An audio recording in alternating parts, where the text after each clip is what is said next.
Follow it. Run.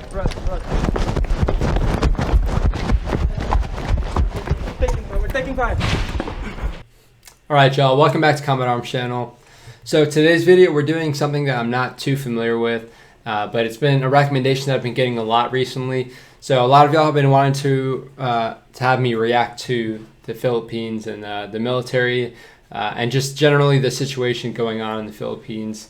So I found a good video from Vice. This is actually a little bit old now, so this is from 2017. But it's a pretty solid video that was covering things that were going on in the Philippines, particularly from the Philippine Special Forces side. So I'm not gonna lie, from what I've seen from the Philippine Special Forces, is they're very I don't even know, they're very gritty dudes. They're very devoted to what they're doing. You can tell they're very disciplined, and it means a lot to them. So it's cool. I really want to check out this video so we can get a better understanding of their mindset about what's happening in the Philippines and what they actually have to do to combat everything. So this is about ISIS in Philippines and how the Philippine Special Forces are basically what they're doing to react to the ISIS there. Now, again, this video is pretty old, so things might have changed. If I say something inaccurate or if the video says something inaccurate, feel free to correct me or correct the video, because I know this might be a very sensitive issue for some people, especially y'all living over in the Philippines. So this would be very cool to check out. Again, if you guys haven't seen my merch, I'll put a link down in the video description. I did redesign the channel logo recently, because the old design, it's a cool idea, but the old design was just a little bit messier, so I really cleaned it up, and yeah, I'll throw it up in the video. But yeah, it looks a lot better now. So I've replaced the old design in the merch store, so if you guys want to go and check that out, feel free. I'll drop a link down in the video description, but by all means, there's a lot of cool stuff for you guys to choose from.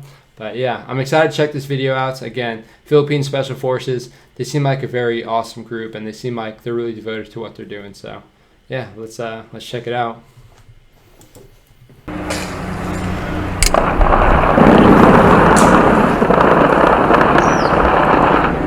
Oh, nice rifle. Boss, last man. Follow it. Run. Very cool gear. We're taking time. Oh, Last man. it's going right into it. Man, okay, what is that, an M24? That is a beautiful rifle, I gotta say. But yeah, so far their kit looks really cool, and again, we're seeing that discipline and that professionalism already, especially, you know, with Vice, and they have a camera crew and whatnot. They're trying to make sure that they're safe, and they know this territory pretty well. But you can imagine things can get pretty hectic regardless, because it's a very messy urban environment. It can get super crazy, stuff happening all over the place, and it'd be hard to just spot certain things with all the wreckage.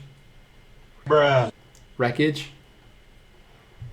With all the wreckage going on in this video, you can see that there's a whole lot of places for them to get contacted from, and yeah, it looks pretty stressful. But yeah, let's press on. These are the Philippine Special Forces on the hunt for ISIS militants.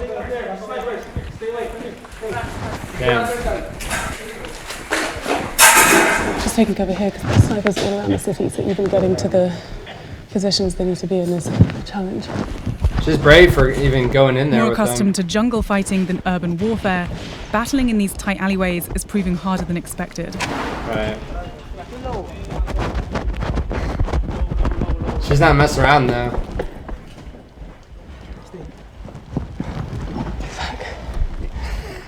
These buildings were previously occupied by the terrorists. Are they still here? Those were shooting at us. Where are their snipers? Yeah, the big buildings over there. How close? 200 to 250 meters. That's close. These forces are turning this bombed-out school into a sniper outpost and preparing to attack. We have one pilot position there, taking fire. The enemy snipers across the river. We have another one inside here. Can you see the enemy snipers from here? From our scopes, yes. Okay. We can see their muzzle flashes right now.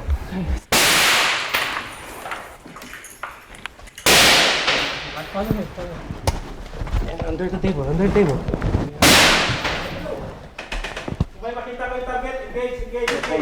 Ready. Fire. Nice setup. So they have a bolt action sniper rifle, and then they also have the semi-automatic sniper rifle. Now, I would say I definitely would prefer the semi-automatic in an environment like this. And that's just because with urban environments, you have all these weird different ranges. People can pop up from all these different nooks and crannies. So it's nice to be able to have a follow-on shot with the semi-automatic and not necessarily have to worry about the optic and adjusting for, the second round so much. So it's nice to have that quick follow-on shot, especially in urban environments. You don't necessarily even need a sniper to effectively engage a sniper in an environment like this because it can be very close quarters. So it's very nice to have that follow-on shot.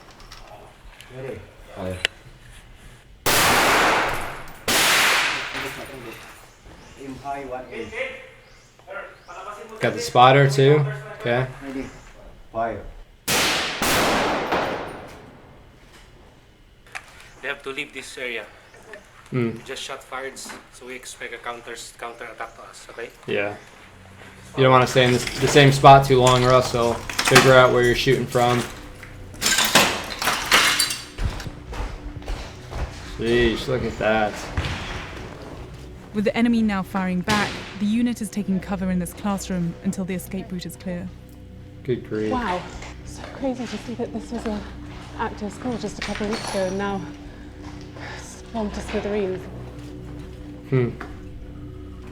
That's dark. Is this the toughest war you've been in? Wow. That's a strange question. They're not running out of ammo. They have IEDs, how they're pursuing them. 2 IEDs laid here by the terrorists.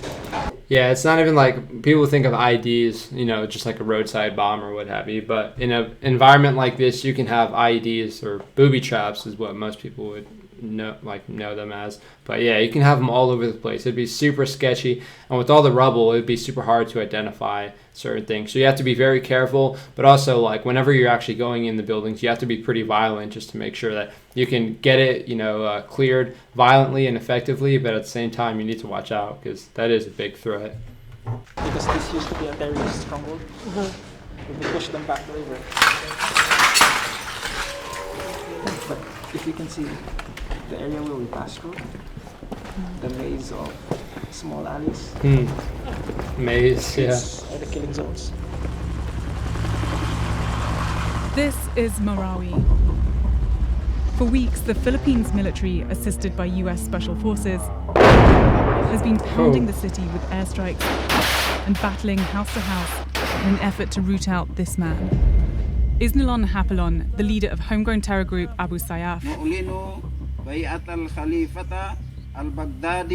They pledged allegiance to ISIS in 2014. Philippine authorities say Hapilon, along with another ISIS-linked militant group called Maute, were planning to establish Southeast Asia's first Islamic State caliphate here in Marawi, a predominantly Muslim city in a country that's more than 90% Christian. With an extensive network of hundreds of fighters, both local and foreign, these militants have mastered the terrain and that's a great thing to have on your head.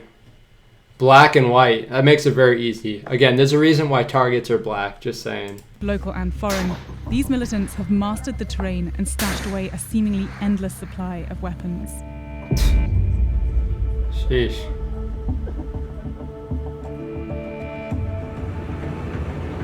We're heading right into Marawi city right now towards the heart of the battle. You can hear this continuing barrage of airstrikes going off all day long.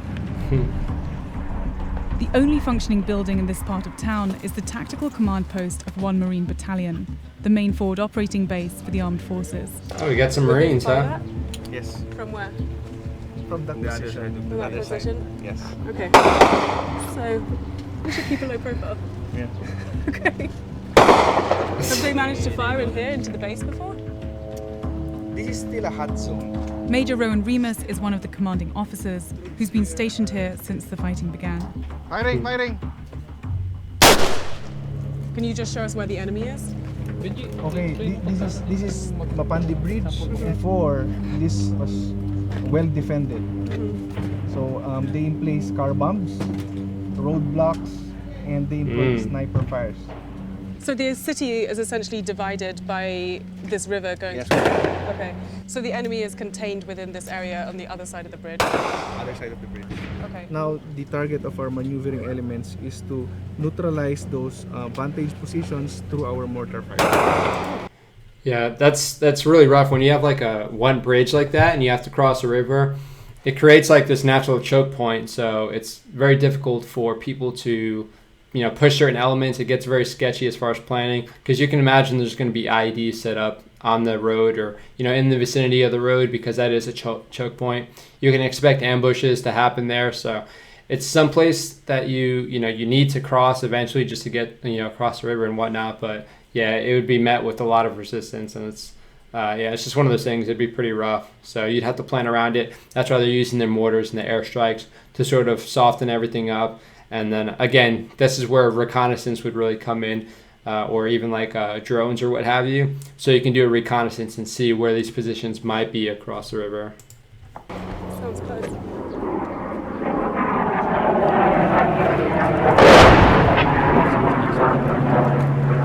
Pag matapos, taka naman.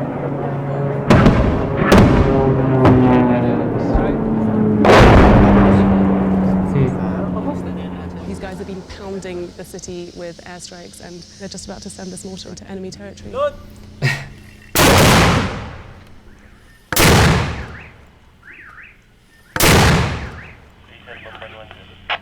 End of mission, sir. Over. Nice little call for fire Just right there. hours after we left this base, these Marines were ambushed during an operation. 13 were killed and at least 40 wounded in what was the Sheesh. bloodiest day for the armed forces since the battle began. That's crazy. We need immediate rescue, please. But it's not just militants inside the city. There are also hundreds of civilians. We managed to get the number of one man who's trapped in the heart of the siege. We are all dehydrated here and we're running out of food. And we have 2 child here undergoing trauma. Do you have a plan to escape?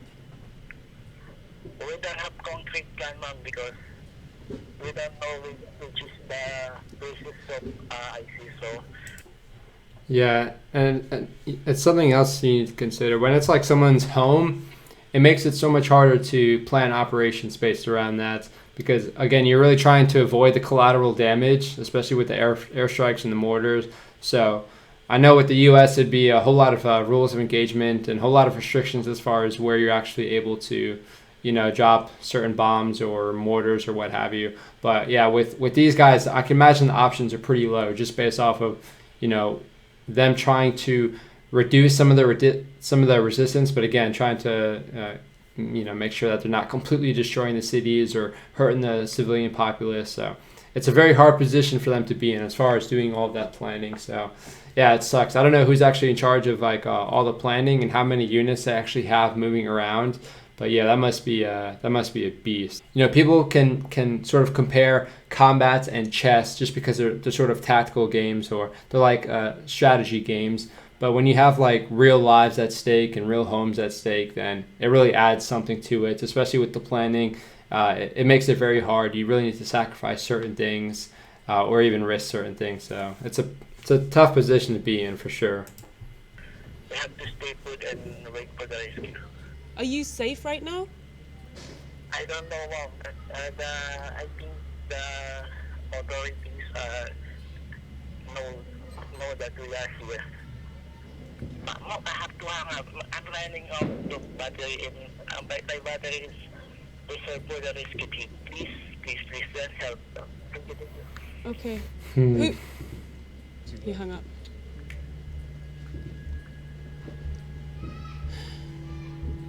For the people trapped inside Marawi, the army is not moving fast enough, and the situation is becoming more desperate by the day. So is everything going to plan? It's rough, yeah. We are doing very well, okay? Colonel Joao Herrera is the spokesperson for Joint Task Force Marawi. Barrett is a 50 caliber. Despite the military's many setbacks, he's keen to show us that the armed forces have retrieved around 120 high-powered weapons from the enemy. I mean, obviously the insurgents Sheesh. are pretty well equipped. How well equipped are your troops? Well, our armed forces are well educated, highly trained. we are very capable to address terrorism. Because obviously there's also a lot of criticisms towards the armed forces, suggesting that you're not well equipped and that you're not doing a great job, quite frankly, at pushing back these militants. Well, I think that's their opinion. Okay. Well, You could tell he was getting uncomfortable because he's like rubbing his hands while she's You're not saying doing that. a great job, quite frankly, at pushing back these militants.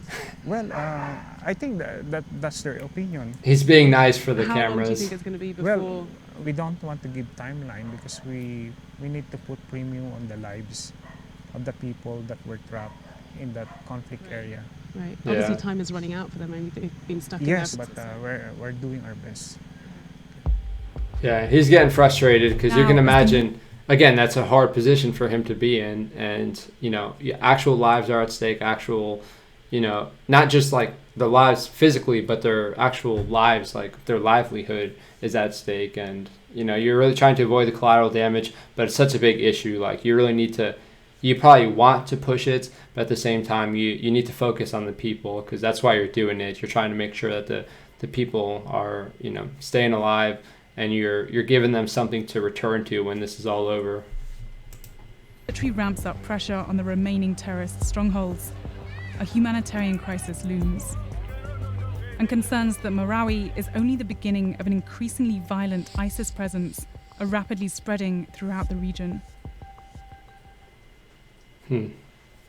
So I think the specific ISIS leader that they were talking about in this video, I'm pretty sure he was killed. I'm not sure when. And I might be totally wrong on that one. So if y'all can provide a little bit of context or background, if you know a little bit more about the situation, definitely feel free to drop that in the comment section. But yeah, this is one of those situations. It's super rough because you really want to push the fight and you know, give these guys what they're really asking for. But at the same time, like, you really need to think about the population. You need to think about the civilians and their families. And yeah, it's just a very rough position to be in, and it's hard for me to wrap my mind around it just because I haven't lived in an environment like that. But a lot of people, you know, they're raised in environments like this, and they can see it firsthand. So it's cool that Vice is going over and doing this. So it's cool because it gives us a little bit of insight and it helps spread some of the awareness as to what's actually going on. Again, it's not really showing everything, and it can't really show everything or even express everything, how a lot of people might be feeling it, but it's good for us to get some exposure to it. So I do appreciate this recommendation. It was a very good one. Again, it's very, it means a lot to me because I have a family, and I can imagine what some of these people might be going through as far as, you know, the feelings of trying to make sure that their families are good, but, you know, they're also sort of helpless with a lot of the things. So that's a very rough position. So yeah, definitely let me know what you guys think in the comment section. If you want me to check out any other Philippines Armed Forces units or what have you, if you can find like some solid videos, put that in the video comments as well. But yeah, if you guys like the video, hit the thumbs up and consider subscribing. But yeah, very solid video, very solid recommendation. I do appreciate it. Again, this is not something that I would have looked into myself if it weren't for y'all recommending it. So I do appreciate that, y'all. So keep those awesome recommendations coming. But that's it for this video. Again, hope you guys enjoyed it. I'll see y'all in the next one.